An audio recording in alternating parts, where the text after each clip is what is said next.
So gall bladder stones అనేది సర్వసాధారణంగా చాలా మందిలోనే ఎక్కువగా చూసేటువంటి సమస్య ఇటీవల కాలంలో. బట్ ఒక్కొక్కసారి స్టోన్స్ పెద్దగా అయ్యి చాలా మందికి స్టమక్ పెయిన్ అనేది ఎక్కువగా వస్తూ ఉంటుంది. అత్యవసరంగా సర్జరీ చేయాల్సిన అవసరం కూడా ఏర్పడుతూ ఉంటుంది. గాల్ బ్లాడర్ యొక్క రోల్ ఏంటి అసలు మన బాడీలో? గాల్ బ్లాడర్ అనేది ఒక స్మాల్ పౌచ్, ఒక చిన్న సంచిలాగా లివర్ కింద ఉంటుందన్నమాట. ఈ గాల్ బ్లాడర్ స్టోన్స్ అనేది అందులో మనం చూసుకుంటే 95% మందిలో మనం చూసేది కొలెస్ట్రాల్ గాల్ స్టోన్స్. ఓకే, మిగిలిన 5%లో మనం చూసేది పిగ్మెంటెడ్ స్టోన్స్. పిగ్మెంటెడ్లో 2 రకాలు ఉంటాయి, black pigment, brown pigmented stones. ఇది 5%లోనే ఉంటుంది. ఫ్యామిలీలో ఎవరికైనా గాల్ బ్లాడర్ స్టోన్స్ ఉంటే నెక్స్ట్ జనరేషన్లో వచ్చే అవకాశం ఉంటుంది.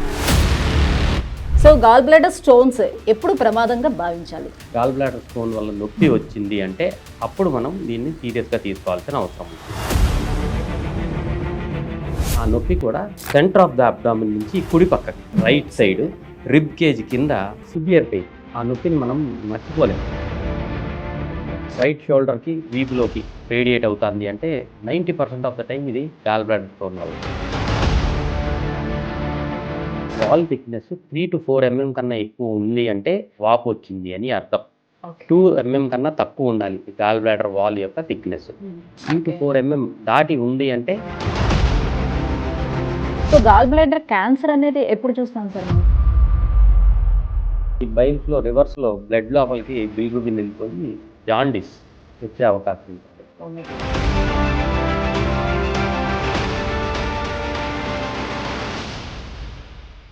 Hi, hello, welcome to Suman TV. This is Sujita. Today, I am sharing my screen with Dr. Somshekhar Garu. He's a gastroenterologist from Yashoda Hospital.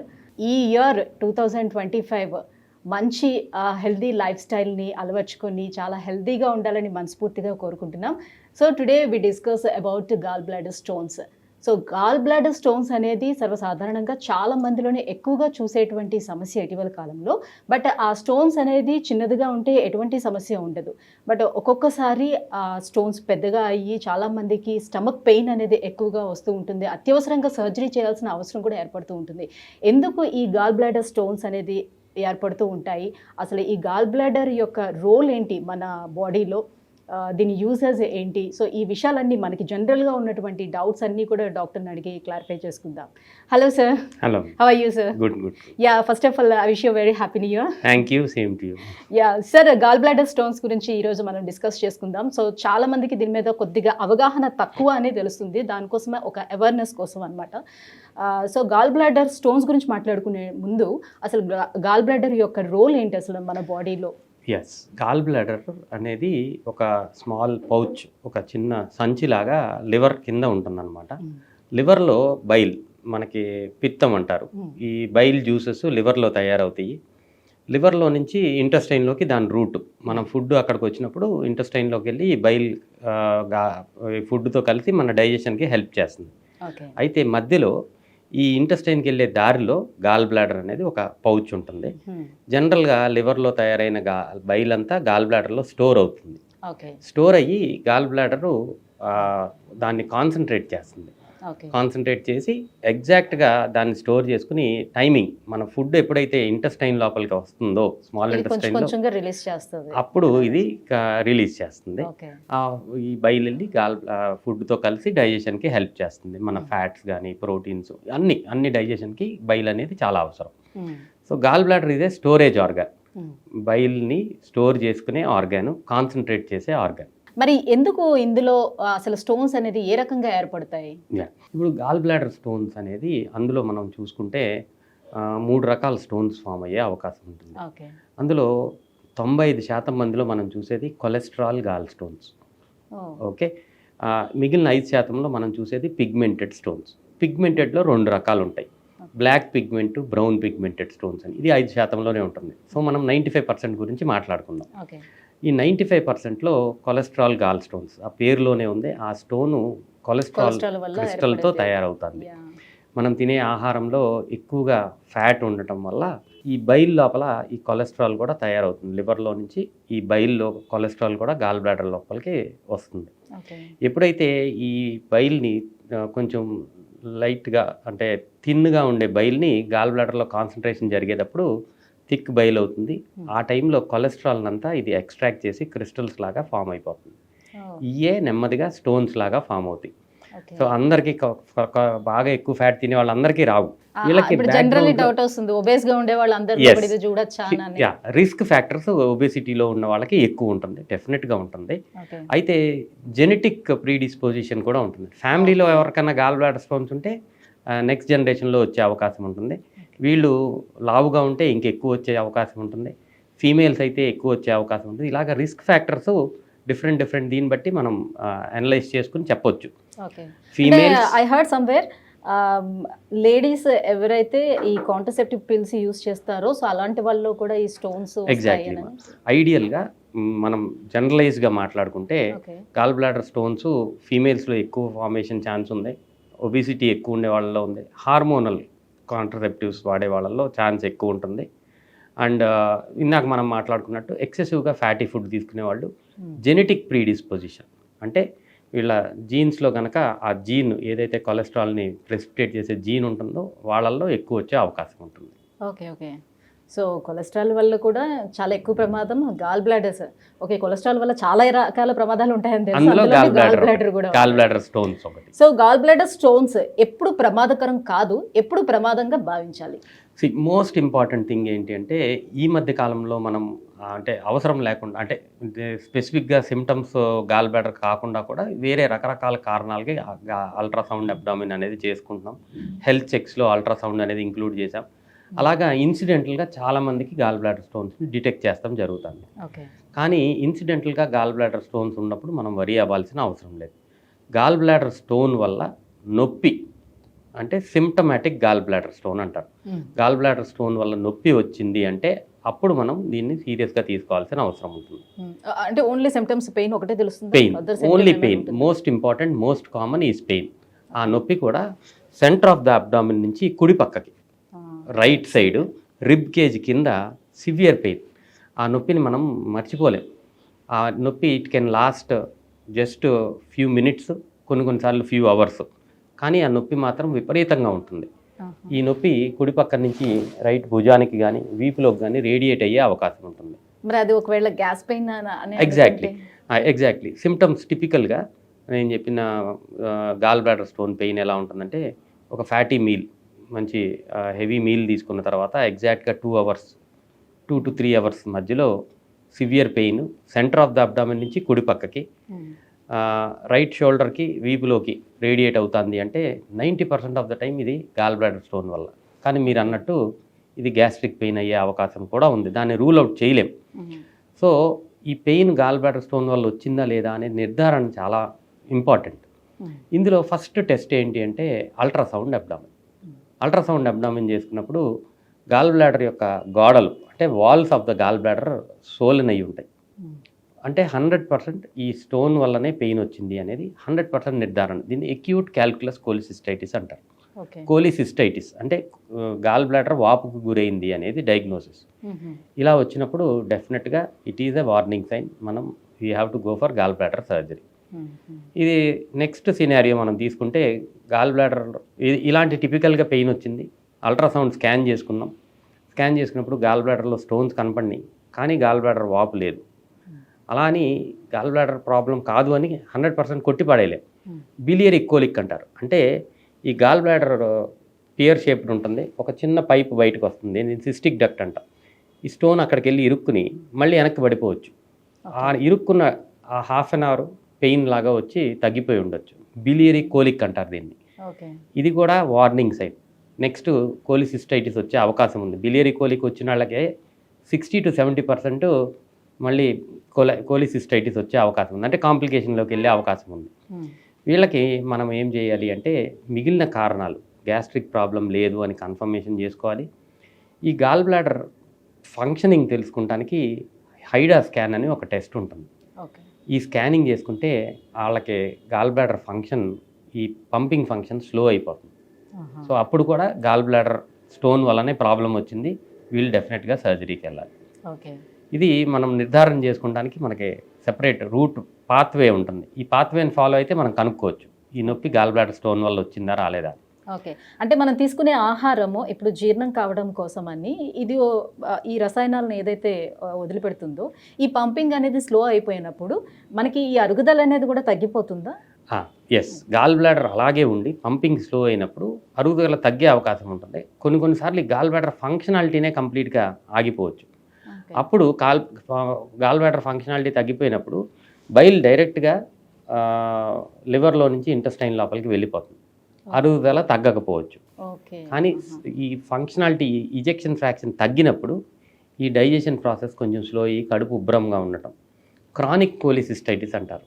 ఇలాగా కొంచెం కడుపు ఉబ్బరంగా ఉంటాం, ఇవన్నీ గ్యాస్ ప్రాబ్లం అని మనం ఇంకో పక్కకి వెళ్తాం. దీని ఎన్ని మాత్రలు వేసుకున్నా గ్యాస్ తగ్గట్లేదు, ఏమన్నా చేస్తే అన్నీ బాగానే ఉన్నాయి అంటున్నారు. ఇలాంటి కేసు సినారియోస్ మనం చూస్తాం. ఈ క్రానిక్ కోలిసిస్టైటిస్, గాల్ బ్లాడర్లో స్టోన్స్ ఉండి ఈ అల్ట్రాసౌండ్ స్కాన్లో స్టోన్స్ మాత్రమే కనపడితే ఇంకేం కనపడకపోవచ్చు. అంటే ఇప్పుడు లెఫ్ట్ వచ్చింది అనుకోండి, లెఫ్ట్ చెస్ట్ వైపు పెయిన్ వస్తుందంటే ఓకే ఇదేమైనా హార్ట్కి సంబంధించి అనుకుంటాం. రైట్ సైడ్ వచ్చేటప్పుడు జనరల్లీ అనుకునేది ఏంటంటే అయ్యా గ్యాస్ పెయిన్ ఉండొచ్చు, అంత వరి అవ్వాల్సిన అవసరం లేదని. కానీ గాల్ బ్లాడర్ రైట్ సైడే వస్తుంది. ఎప్పుడైతే ఇప్పుడు ఏదైతే ఈ గాల్ బ్లాడర్ ఉంటుందో దాన్ని ఎంత థిక్నెస్ ఉంటుంది సార్? ఎంత ఎంఎం థిక్నెస్ తో? నార్మల్గా వాల్ థిక్నెస్ అనేది ఈ గాల్ బ్లాడర్ యొక్క సైజ్ అడుగుతున్నారు. గాల్ బ్లాడర్ యొక్క సైజు చాలా చిన్నగా ఉంటుంది. ఆ వాల్ థిక్నెస్ 3 to 4 mm కన్నా ఎక్కువ ఉంది అంటే వాపు వచ్చింది అని అర్థం. 2 mm కన్నా తక్కువ ఉండాలి గాల్ బ్లాడర్ వాల్ యొక్క థిక్నెస్. అల్ట్రాసౌండ్ స్కాన్లో మనకు తెలిసిపోతుంది. 3 to 4 mm దాటి ఉంది అంటే ఎస్ దీనికి వాపు వచ్చింది అని అర్థం.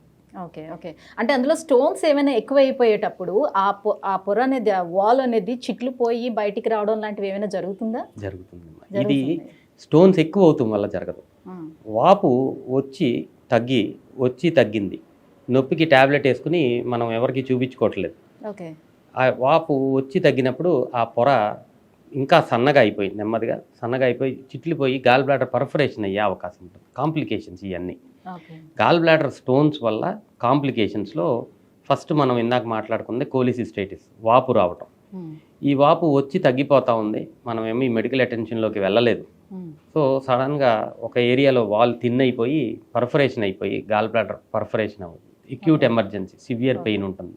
ఇది సెకండ్ విషపూరితం అవుతుందా మొత్తం? డెఫినెట్గా అది ఏజ్ ఆఫ్ ద పేషెంట్ని బట్టి, మిగిలిన జనరల్ కండిషన్స్ని బట్టి. ఫర్ ఎగ్జాంపుల్ బాగా అన్కంట్రోల్ డయాబెటీస్, ఒక 65 years old, వేరే ఏదన్నా కోమార్బిడిటీస్ ఉంటాయి, ఇది లైఫ్ థ్రెటనింగ్ ఇష్యూ అయ్యే అవకాశం ఉంటుంది.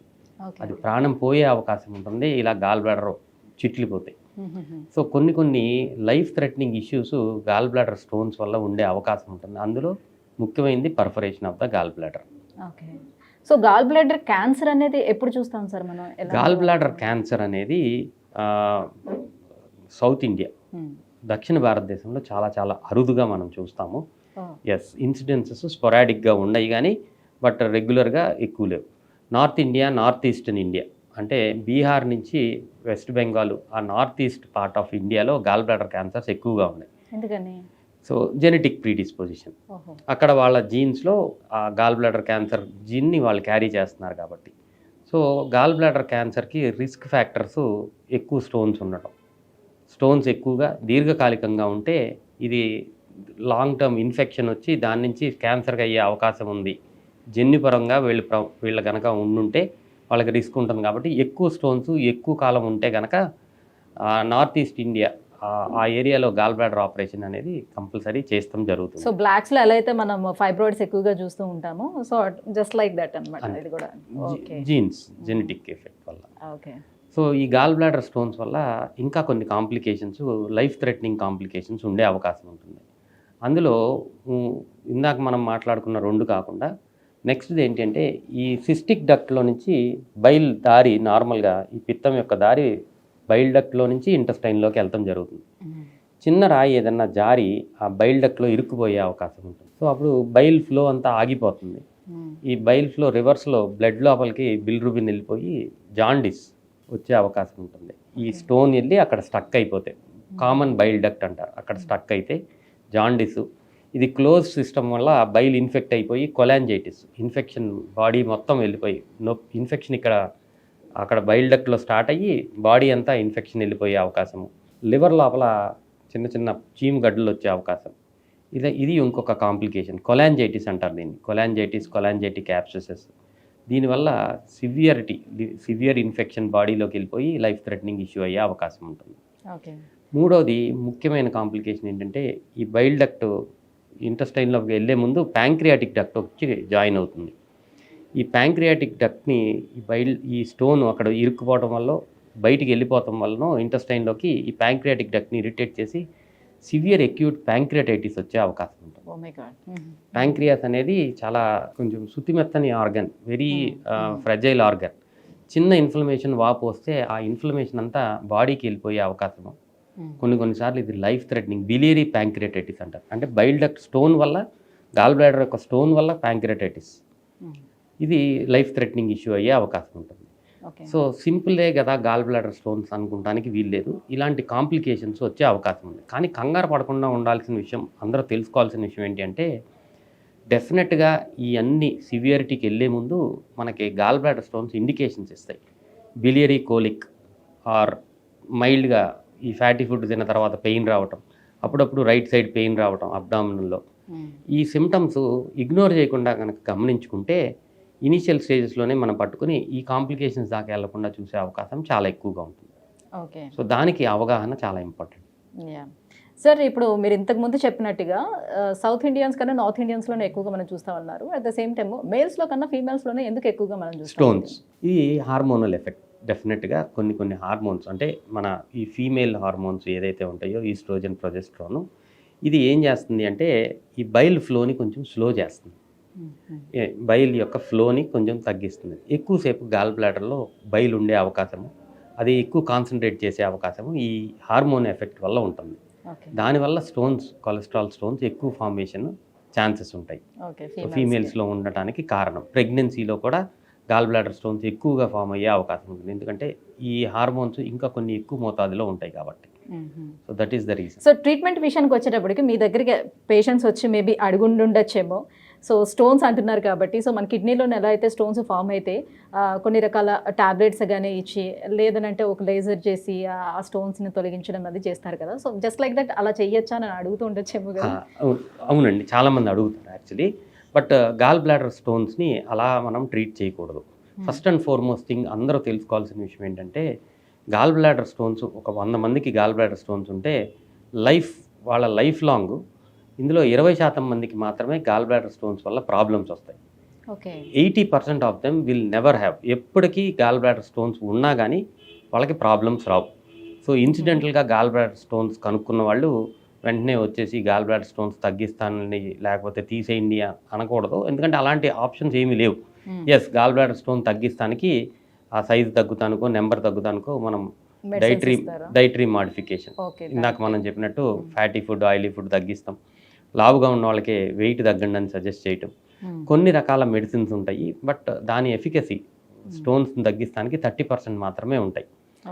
సో అంత సక్సెస్ఫుల్గా గాల్ బ్లాడర్ స్టోన్ తగ్గిస్తామని ఎవరికి చెప్పకూడదు.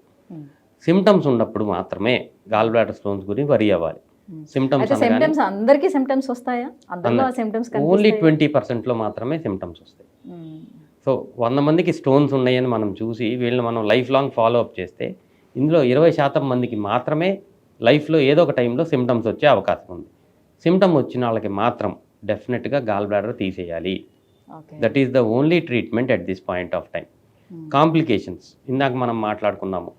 గాల్ బ్లాడర్ వాపు వచ్చింది, గాల్ బ్లాడర్లో మాత్రమే వాపు ఉంది, స్టోన్స్ కనపడుతున్నాయి, గాల్ బ్లాడర్ తీసేస్తే ప్రాబ్లం సాల్వ్డ్. లైఫ్ లాంగ్ మళ్ళీ ఎప్పుడు ప్రాబ్లం ఉండదు. బైల్ డక్ట్ లోపలికి స్టోన్ వచ్చి పడింది అంటే ఫస్ట్ ఈ బైల్ డక్ట్ స్టోన్ని మనం రిమూవ్ చేసుకోవాలి. అది ఎండోస్కోపీ, ఈఆర్సిపి అనే ఒక ప్రొసీజర్ ద్వారా ఈ స్టోన్ని మనం రిమూవ్ చేసుకుని నెక్స్ట్ స్టెప్లో గాల్ బ్లాడర్ ఆపరేషన్ చేసుకుంటాం, క్లియర్ అయిపోతుంది. బిలియరీ ప్యాంక్రియాటైటిస్ ఇందాక నేను చెప్పిన dreadful complication, life threatening issue ఉండే అవకాశం ఉంది. బిలియరీ ప్యాంక్రియాటైటిస్ వస్తే ఈ ప్యాంక్రియాస్ సెటిల్ అవుతానికి అట్లీస్ట్ 1 month పట్టే అవకాశం ఉంటుంది. ఇంటెన్సివ్ మేనేజ్మెంట్, జాగ్రత్తగా ఫ్లూయిడ్స్ అన్నీ చూసుకుని, ఆ స్టోన్ స్టక్ అయి ఉంటే ఈఆర్సిపి చేసి స్టోన్ తీసేస్తాం. స్టోన్ స్టక్ అయి లేకపోతే ఈ ప్యాంక్రియాటైటిస్ సెటిల్ అయ్యేంత వరకు మనం కంపల్సరీ వెయిట్ చేసి దాని తర్వాత గాల్ బ్లాడర్ తీసేస్తే మళ్ళీ ప్రాబ్లం రాకుండా ఉంటుంది. ఓకే. సో ఇప్పుడు అందరికీ వచ్చే ఒక డౌట్ ఉంటుంది, గాల్ బ్లాడర్ తీసేస్తే వచ్చే అదర్ కాంప్లికేషన్స్ ఏంటి? ఇప్పుడు పిత్తాశయం నుంచి పైత్యరసం విడుదల కాకపోతే ఆహారం జీర్ణం ఎలా అవుతుంది? తర్వాత నేను తింటునేటప్పుడు ఎలాంటి కాంప్లికేషన్స్ ప్లస్ చాలా మందికి అపోహలు కూడా ఉన్నాయి. గాల్ బ్లాడర్ తీసేసిన డైజెషన్ అవ్వదు, గ్యాస్ట్రిక్ ప్రాబ్లమ్స్ ఉంటాయి అనేది చాలా మంది అపోహ, చాలా మంది అడుగుతూ ఉంటారు. సో యాక్చువల్లీ మనం మాట్లాడుకున్నప్పుడు గాల్ బ్లాడర్ ఒక ఫంక్షన్ చెప్పాను నేను. ఇట్స్ ఏ స్టోరేజ్ ఆర్గన్ మాత్రమే. బైల్ తయారవ్వట్లేదు గాల్ బ్లాడర్లో, బైల్ ఓన్లీ స్టోర్ అవుతుంది. ఇప్పుడు మనము గాల్ బ్లాడర్ ఆపరేషన్ చేసి గాల్ బ్లాడర్ తీసేయాల్సి వచ్చింది అంటే ఏదో డ్రెడ్ఫుల్ కాంప్లికేషన్ వచ్చే అవకాశం ఉంది. ఇది లైఫ్ థ్రెటనింగ్ ఇష్యూ కాబట్టి మనం గాల్ బ్లాడర్ తీస్తున్నాం. ఈ రెండిటికి బెనిఫిట్, అడ్వాంటేజ్, డిసడ్వాంటేజ్ వేయి చేసుకున్నప్పుడు గాల్ బ్లాడర్ తీసేస్తాం వల్ల ఏమి ఇబ్బంది లేదు. ఈ ఫంక్షన్ ఏదైతే గాల్ బ్లాడర్ బైల్ని స్టోర్ చేస్తుంది, ఈ ఫంక్షను ఇందాక నేను చెప్పిన బైల్ డక్ట్ సైజు పెద్దదయ్యి అక్కడ స్టోర్ చేస్తాం మొదలు పెడుతుంది. మన చిన్న పేగులో ఎక్కడైతే డియోడినంలో కలుస్తుందో ఈ బైల్ పిత్తరసం వెళ్ళి మన ఫుడ్తో ఎక్కడైతే కలుస్తుందో ఆ డియోడినము స్టోరేజ్ ఆర్గాన్ లాగా అవుతుంది. సో బైల్ డక్ట్ ఆ ఫంక్షన్ని తీసుకుంటుంది. So functionality of your digestive system ఏమీ మారదో గాల్ బ్లాడర్ తీసేసిన తర్వాత. ఇది అందరూ తెలుసుకోవాల్సిన విషయం. ఎప్పుడైతే అవసరం ఉంటుందో అప్పుడు గాల్ బ్లాడర్ తీయించుకుంటాం గురించి ఆలోచించాల్సిన అవసరం లేదు. No need of any hesitation. Number 1. Number 2, ఈ అడ్జస్ట్మెంట్ నేను చెప్పిన ఈ బైల్ డక్ట్లో స్టోర్ అవుతానికి, ఇంటెస్టైన్లో స్టోర్ అవుతానికి ఒక్కొక్కరికి ఒక్కొక్క టైం పట్టవచ్చు కొంతమందికి. అందులో ముఖ్యంగా కొంతమందిలో గాల్ బ్లాడర్ తీసేసిన వెంటనే లూజ్ మోషన్స్ అయ్యే అవకాశం ఉంటుంది. ఈ స్టోరేజ్ కొంతమందికి 1 వీక్, కొంతమందికి 15 డేస్, కొంతమందికి 1 మంత్ ఆ ఫంక్షనాలిటీ తీసుకుంటానికి పట్టచ్చు. ఆ టైంలో కొంతమందికి డయేరియా వస్తుంది, లూజ్ మోషన్స్ వచ్చే అవకాశం. దీన్ని మనాళ్ళు మిస్నామర్గా తీసుకుని డైజెషన్ అవ్వదు, గాల్ బ్లాడర్ ఆపరేషన్ చేయగానే లూజ్ మోషన్స్ వచ్చినాయి అని మొదలు పెడతారు. సో ఎవరికైనా సరే ఇది అడ్జస్ట్మెంట్ జరుగుతుంది. రేర్గా ఒక నెల రోజులు పట్టేవాళ్ళు కొంతమంది ఉంటారు, వాళ్ళల్లో మాత్రమే ఇలాంటి ప్రాబ్లమ్స్ ఉంటాయి గాల్ బ్లాడర్ తీసిన తర్వాత. అదర్వైజ్ ఎవరికి ఏం ప్రాబ్లం ఉండదు. సో గాల్ బ్లాడర్ని రిమూవ్ చేయడానికి ఇప్పుడు మనకి అత్యాధునికంగా అందుబాటులోకి వచ్చినటువంటి చికిత్సా పద్ధతులు ఏంటి? 2 టైప్స్ మా. ఓపెన్ కోలిసిస్టెక్టమీ, కట్ చేసి ఓపెన్ చేసి తీసేవాళ్ళు ఇదివరకు. ఇప్పుడు అసలు అది almost 0. Unless gall bladder perforation అయిపోయింది, అడేజన్స్ అయిపోయినాయి, అలా కాంప్లికేషన్ ఉన్నప్పుడు తప్పితే ఓపెన్ చేయట్లేదు. లాప్రోస్కోపిక్ అనగా 3 పిన్ హోల్స్ చేసి గాల్ బ్లాడర్ని తీసేస్తాం జరుగుతుంది. ఇది మోస్ట్ కామన్గా చాలా చోట్ల చేస్తున్నారు. ఇప్పుడు కొత్తగా రోబోటిక్ కోలిసిస్టెక్టమీ అంటే రోబోతో గాల్ బ్లాడర్ రిమూవ్ చేస్తాం కూడా అడ్వాన్స్డ్ ప్రొసీజర్. ఈ 2 ప్రొసీజర్స్ చాలా సక్సెస్ఫుల్. సో తీసేటప్పుడు కూడా అది ఎక్కడ కూడా రప్చర్ అవ్వకుండా, పగలకుండా చాలా జాగ్రత్తగా తీయాలి. లైక్ మనము లాప్రోస్కోపిక్ సర్జరీ చేసినా, రోబోటిక్ సర్జరీ చేసినా మనం డైరెక్ట్గా హ్యాండ్స్తో చేసినట్టే చేస్తాము. సో ఆయా జాగ్రత్తలన్నీ చాలా జాగ్రత్తగా చేసి తీస్తారు. ఓకే. సో మొత్తానికి ఈ గాల్ బ్లాడర్ స్టోన్స్ గురించి చాలా మంచి అవేర్నెస్ కల్పించారు ప్రతి ఒక్కరిలో. అయితే లైఫ్ స్టైల్ చేంజెస్ ఏం చేసుకుంటే ఇవి రాకుండా మనం కాపాడుకోవచ్చు? ఎగ్జాక్ట్లీ. జెనెటిక్ ప్రిడిస్పోజిషన్ని మనం మార్చలేం. ఇది అన్మాడిఫైయబుల్ రిస్క్ ఫ్యాక్టర్. మాడిఫైయబుల్ రిస్క్ ఫ్యాక్టర్స్లో ముఖ్యంగా ఆహారం, ఎక్సెసివ్గా ఫ్యాటీ ఫుడ్స్, స్వీట్స్ తగ్గించి తీసుకుంటాం. వెయిట్ లాస్, డ్రాస్టిక్గా వెయిట్ లాస్ అవ్వకూడదు, ఎక్సెసివ్గా వెయిట్ ఉండకూడదు. ఈ 2 కాంప్లికేషన్స్. ఎక్కువగా బరువు ఉన్న వాళ్ళకే గాల్ బ్లాడర్లో స్టోన్స్ వచ్చే అవకాశం ఉంది. బరువు తగ్గాలని ఈ క్రాష్ డైట్స్ అన్నీ చేసి సడన్గా ఒక నెలలో 7-8 కేజీలు తగ్గిపోతే గాల్ బ్లాడర్ స్టోన్స్ వచ్చే రిస్క్ వాళ్ళకు కూడా ఉంటుంది. సో అది కూడా మంచిది కాదు. అవాయిడ్ చేయాలి. ఎక్కువగా బరువు ఉండకూడదు, అలానే డ్రాస్టిక్గా వెయిట్ లాస్ ప్రోగ్రామ్స్కి వెళ్ళకూడదు. గాల్ బ్లాడర్ స్టోన్స్ వచ్చే అవకాశం ఉంటుంది. ఈ 2 చాలా ఇంపార్టెంట్. డైట్ ముఖ్యంగా, ఎక్సర్సైజు, డైట్ వల్ల వెయిట్ లాస్ ఉంటుంది. వెయిట్ని జాగ్రత్తగా మెయింటైన్ చేసుకుంటారు. ఆయిలీ ఫ్యాటీ ఫుడ్స్ తగ్గిస్తే కొలెస్ట్రాల్, గాల్ స్టోన్స్ రాకుండా ఉండే అవకాశం చాలా ఎక్కువగా ఉంటుంది. Right, thank you so much sir. ఈ గాల్ బ్లాడర్ స్టోన్స్కి సంబంధించి చాలామందికి చాలా రకాల డౌట్స్ ఉండే, సో ఇవన్నీ కూడా ఇవాళ మాకు క్లియర్ చేశారు. Thank you so much. So prevention is better than cure అంటారు కాబట్టి, సో సార్ చెప్పినట్టుగా సో వచ్చిన తర్వాత మనం ఆ పాటలన్నీ పడేదానికన్నా సో రాకుండా ముందుగానే ఈ జాగ్రత్తలన్నీ తీసుకుందాం, మనం హెల్తీ లైఫ్ని లీడ్ చేద్దాం. Thank you so much. Thank you.